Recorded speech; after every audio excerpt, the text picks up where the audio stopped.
அனைவருக்கும் வணக்கம். தொடர்ந்து ஆதரவளித்து வர அனைத்து அன்புள்ளங்களுக்கு மிக்க நன்றி. அதிமுகவினுடைய பொதுச்செயலாளர் வழக்கு தொடர்பாக தேர்தல் ஆணையம் விசாரிக்க கூடாதுன்னு சொல்லி சென்னை உயர்நீதிமன்றம் இடைக்கால தடை ஒன்று விதிச்சிருந்தாங்க. 27ஆம் தேதிக்குள்ள தேர்தல் ஆணையமானது உங்களுடைய பதில் மனுவை நீங்க தாக்கல் பண்ணணும் அப்படின்னு சொல்லியிருந்தாங்க. இன்னைக்கு அதனுடைய வழக்கு விசாரணைக்கு வருது. இன்னைக்கு 27ஆம் தேதி ஆச்சா, அதனால இன்னைக்கு விசாரணைக்கு வருது. இந்த வழக்கு எப்படி நகர்ந்து போனது அப்படின்னு சொல்லி நாம் பார்க்கணும்ல. அதிமுகவினுடைய பொதுச் செயலாளர் தொண்டர்களால் தேர்ந்தெடுக்கப்படணும். ஆனா எடப்பாடி பழனிசாமி என்ன பண்ணிட்டாரு அப்படின்னா, செயற்குழு பொதுக்குழுவை வச்சு தன்னை ஒரு பொதுச் செயலாளரா அடையாளம் காட்டிட்டாரு. இப்ப ஓபி ரவீந்திரநாத், புகழேந்தி, ராமச்சந்திரன், KC பழனிசாமி, ராம்குமார் ஆதித்யன் இவங்கெல்லாம் என்ன பண்ணாங்கன்னா, அதிமுகவினுடைய சட்ட விதிகளுக்கு முரணாக எடப்பாடி பழனிசாமியை பொதுச் செயலாளராக தேர்ந்தெடுத்திருக்காங்க. அவருடைய பொதுச் செயலாளர் பதவி நீங்க சட்ட விதிப்புரை நடக்கலை, அதனால அதை ரத்து செய்யணும், அதை விரைந்து விசாரித்து ஒரு தீர்வு காணணும் அப்படின்னு சொல்லி இவங்க எல்லாரும் சேர்ந்து தேர்தல் ஆணையத்தை நாடி இருக்கிறாங்க.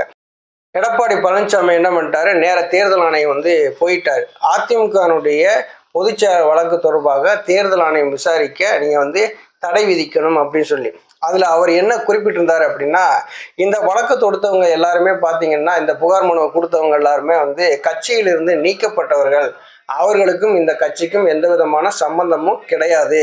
ஏற்கனவே சென்னை உயர்நீதிமன்றமானது தேர்தல் ஆணையத்துக்கு ஒரு தீர்ப்பை உத்தரவு போட்டிருக்காங்க. உட்கட்சி விவகாரங்கள்ல தேர்தல் ஆணையம் தலையிடக்கூடாது அப்படின்னு சொல்லி கொடுத்துருக்காங்க. அதனால அதிமுக பொதுச்செயலாளர் வழக்கு தொடர்பான அந்த விசாரணையை தேர்தல் ஆணையம் நடத்தக்கூடாது, அதுக்கு ஒரு தடை விதிக்கணும்னு சொல்லி தான் எடப்பாடி பழனிசாமி சென்னை உயர்நீதிமன்றம் போயிருக்காரு. சென்னை உயர்நீதிமன்றமும் ஏற்கனவே கொடுத்த தீர்ப்பின் அடிப்படையில் அவங்க என்ன சொல்லியிருக்காங்க, இது அதிமுக பொதுச்செயலாளர் தொடர்பான வழக்கை விசாரிக்க தேர்தல் ஆணையத்துக்கு இடைக்கால தடை விதிச்சுட்டாங்க. அதுல என்ன குறிப்பிட்டிருந்தாங்க அப்படின்னா, 27ஆம் தேதிக்குள்ள உங்களுடைய பதில் மனுவை தாக்கல் பண்ணணும் அப்படின்னு சொல்லியிருக்கிறாங்க. இப்போ திண்டுக்கலை சேர்ந்த சூரியமூர்த்தி என்பவர் போட்ட வழக்கு என்ன அப்படின்னா, அதிமுகவுக்கு இரட்டை இலை சின்னத்தை ஒதுக்கக்கூடாது, தடை விதிக்கணும். அதை எதனால தடை விதிக்கணும்னு சொல்லி போட்டிருக்காரு அப்படின்னா, இது அதிமுக சட்ட விதிகளுக்கு முரணாக செயல்படுது, உட்கட்சி பூசல் அதிகமாக இருக்குது அப்படின்னு சொல்லி தான். அப்படி இருக்கிற பட்சத்துல இந்த மூல வழக்கு அதிமுகனுடைய சிவில் சூட் இன்னும் நிலுவையில் இருக்குது. எந்த விதமான முடிவும் தெரியாத பட்சத்துல அதிமுகவுக்கு இந்த இரட்டை இலை சின்னத்தை ஒதுக்கக்கூடாது, தடை விதிக்கணும் அப்படின்னு சொல்லியிருந்தாங்க. இப்போ திண்டுக்கல் சேர்ந்த சூரியமூர்த்தி அவர்கள் தொடர்ந்த வழக்குகளை எந்த விதமான தடையும் விதிக்க கிடையாது.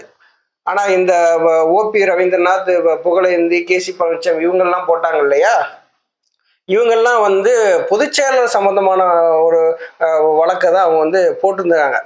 இப்போ தேர்தல் ஆணையத்துக்கு சென்னை உயர்நீதிமன்றம் பொதுச் செயலாளர் சம்பந்தமான வழக்கை விசாரிக்க கூடாதுன்னு தடை போட்ட உடனேயே புகழேந்தி, KC பழனிசாமி இவங்கெல்லாம் மேல்முறையீடு பண்ணிட்டாங்க. இப்போ மேல்முறையீடு பண்ண உடனே அந்த வழக்கு அதுவும் இன்னைக்கு விசாரணைக்கு வருது. இப்போ தேர்தல் ஆணையம் என்ன முடிவை எடுக்க போறாங்க அப்படிங்கிறதா மிகப்பெரிய கேள்விக்குறியா இருக்குது. ஆனா சூரியமூர்த்தி தொடர்ந்த வழக்குக்கு எந்த விதமான தடையும் எடப்பாடி பழனிசாமி வாங்கல. பொதுச் செயலாளர் சம்பந்தமான வழக்கு மட்டும்தான் அந்த இடைக்கால தடையை வாங்கியிருக்காரு. இன்னைக்கு விசாரணையில தேர்தல் ஆணையம் எந்த விதமான முடிவை அறிவிக்கிறாங்க அப்படிங்கிறது தெரியல.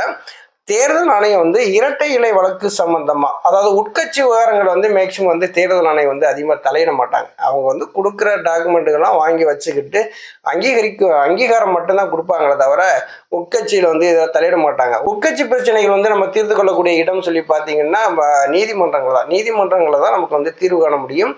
இப்போ அதிமுகவினுடைய வழக்கு நீதிமன்றத்தில் சிவில் சூட் இருக்குது. அதனுடைய முடிவு இது வரையிலும் நமக்கு தெரியல.